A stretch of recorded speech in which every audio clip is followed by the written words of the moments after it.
Já parou para pensar em como a vida cristã pode parecer, às vezes, uma montanha russa? Temos momentos de grande alegria e paz, mas também enfrentamos dias de incerteza, de dor e de nos sentirmos presos em nossos próprios erros. A carta aos Romanos, escrita por Paulo, não ignora essa realidade.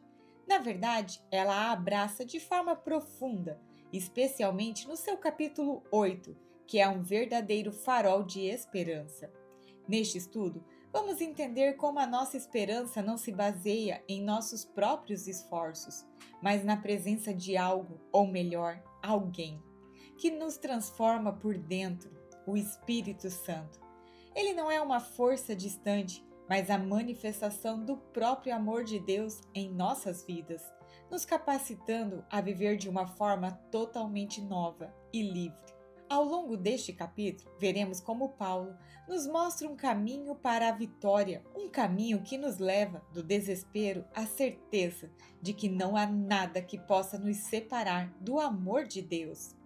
É uma jornada que nos convida a entender que a nossa fé não é uma luta solitária, mas uma parceria com o Espírito que nos fortalece a cada passo. Olá, eu sou Gisele Mascarello, pós-graduada em Teologia Bíblica. Seja bem-vinda ao canal. Aqui ajudo pessoas a conhecer a Deus através da minha voz. Neste vídeo, vamos estudar todo o capítulo 8 da Carta aos Romanos. Preparados? Então vamos lá. Romanos, capítulo 8, versículo de 1 a 13. Libertados do pecado e da morte. A primeira parte do capítulo responde à questão levantada em Romanos capítulo 7. Quem me libertará deste corpo de morte? A resposta é clara: Cristo nos libertou. Do versículo 1 ao 4, Paulo inicia afirmando que não há mais condenação para aqueles que estão unidos a Jesus. A obra de Cristo superou a antiga condição de escravidão ao pecado. Ele se fez carne, ou seja, assumiu nossa natureza humana, mas sem pecar. Sua morte e ressurreição venceram o pecado e a morte, e o dom do Espírito Santo nos dá a capacidade de viver uma nova vida. Do versículo 5 ao versículo 9, Paulo apresenta dois caminhos de vida: viver segundo a carne ou segundo o Espírito. Viver segundo a carne é estar em oposição a Deus, guiado por desejos e instintos humanos que levam à morte espiritual. Viver segundo o Espírito, no entanto, é ter a mente voltada para as coisas de Deus, o que resulta em vida e paz. Ter o Espírito Santo em nós significa pertencer a Cristo. Versículo 10 ao 13. A presença do Espírito em nós não anula a nossa mortalidade física, mas nos garante a ressurreição. O mesmo Espírito que ressuscitou Jesus também dará vida aos nossos corpos mortais. Diante disso, Paulo nos exorta a viver pelo Espírito, abandonando os desejos da carne. É uma escolha de vida. A libertação do pecado não significa que nunca mais pecaremos, mas que não estamos mais sobre o seu domínio.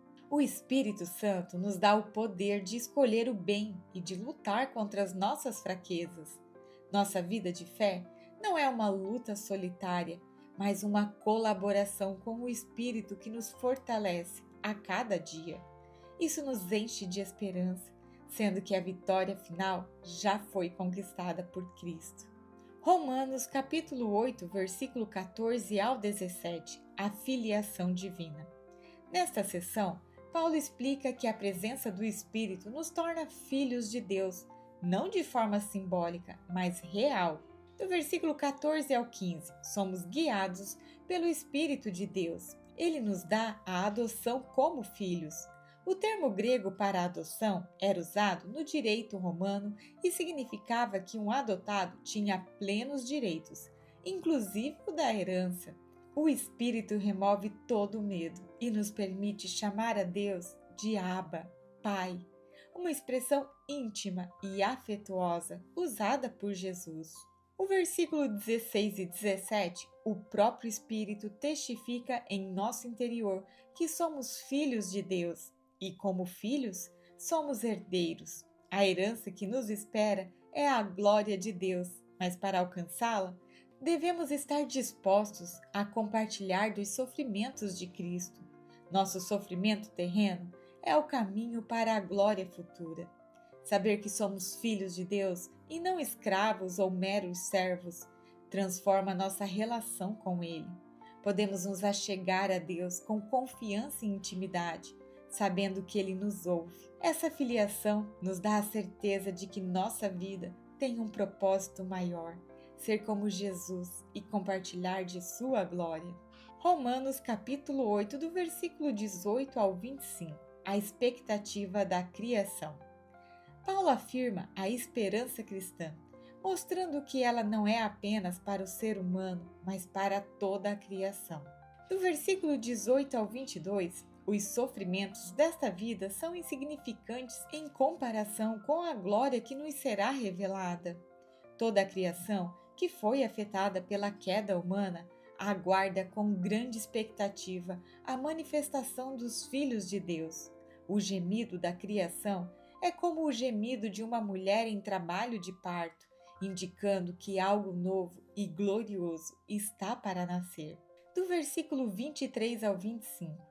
Não apenas a criação, mas também nós, que já temos o Espírito Santo como primícias, gememos internamente, aguardando a plena redenção de nossos corpos. Nossa salvação é algo que esperamos com perseverança. A esperança cristã é a certeza de algo que ainda não podemos ver. A vida cristã está cheia de tensões. Vivemos com a certeza do Espírito em nós, mas ainda experimentamos as dores e limitações deste mundo. Essa esperança nos dá a força para continuar. Ela nos lembra que nosso propósito não é apenas nossa salvação individual, mas também a transformação do mundo ao nosso redor. O cristianismo não nos aliena do mundo, mas nos impulsiona a trabalhar por um mundo mais justo e humano, sabendo que a redenção final virá de Deus. Romanos capítulo 8, versículo 26 ao 30. A confiança na glorificação final. Paulo aprofunda a ideia da nossa fraqueza e da atuação do Espírito Santo em nosso favor. O versículo 26 e 27 mostra que em nossa fraqueza, muitas vezes não sabemos como orar, mas o Espírito Santo intercede por nós com gemidos inexprimíveis. Ele sabe o que é o melhor para nós. E o Pai, que sonda os corações, entende a oração do Espírito. Nossa oração, assim, se torna uma participação no diálogo de amor entre o Espírito e o Pai. Versículo 28 ao 30. Este é um dos versículos mais consoladores da Bíblia. Sabemos que todas as coisas cooperam para o bem daqueles que amam a Deus. Paulo não diz que todas as coisas são boas, mas que Deus as usa para o nosso bem final. Ele traça a jornada da nossa salvação, desde a predestinação e o chamado até a justificação e a glorificação. Tudo é parte do plano perfeito de Deus, para nos tornar conformes à imagem de seu Filho. Nossas dores e dificuldades não nos separam de Deus. Pelo contrário, se estivermos abertos ao seu amor, Ele usará tudo o que nos acontece para nos moldar. A intercessão do Espírito nos dá a certeza de que nunca estamos sozinhos e que nossa vida, mesmo em meio aos sofrimentos, está sendo guiada em direção à glória eterna. Romanos capítulo 8, versículo 31 ao 39. O hino ao amor de Deus em Cristo. Paulo coroa o capítulo com um dos hinos mais poderosos de toda a Bíblia, celebrando a certeza do amor de Deus. Do versículo 31 ao 34, a sessão começa com uma pergunta retórica: se Deus é por nós, quem será contra nós? A resposta é que ninguém pode se opor a nós, pois o Pai entregou seu próprio Filho por amor. Jesus não só morreu por nós, mas ressuscitou e intercede por nós à direita de Deus. Nenhuma acusação ou condenação pode nos atingir. Do versículo 35 ao 39, Paulo lista todas as possíveis ameaças à nossa fé e segurança.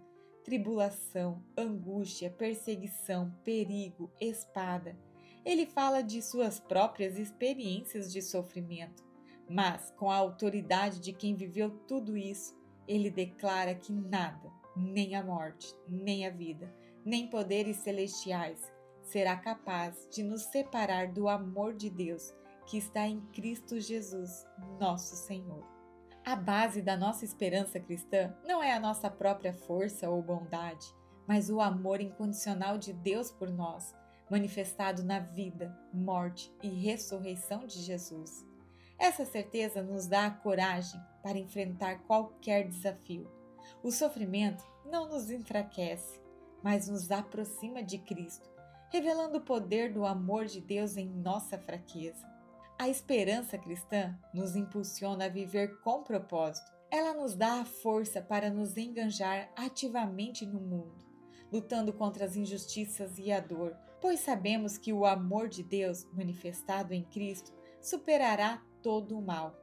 O que essa esperança inabalável no amor de Deus significa para a sua vida hoje? Deixe nos comentários, eu vou amar ler. Se a mensagem de hoje tocou seu coração, deixe seu like neste vídeo para apoiar o projeto. Compartilhe este vídeo com sua pastoral, amigos e familiares católicos. Se você gosta de estudar a Bíblia e quer desenvolver mais a sua intimidade com o Senhor e ainda não é inscrito no canal, inscreva-se para não perder os próximos estudos bíblicos. Para aprofundar ainda mais seus conhecimentos e sua caminhada de fé, visite o site Vós Conhecer.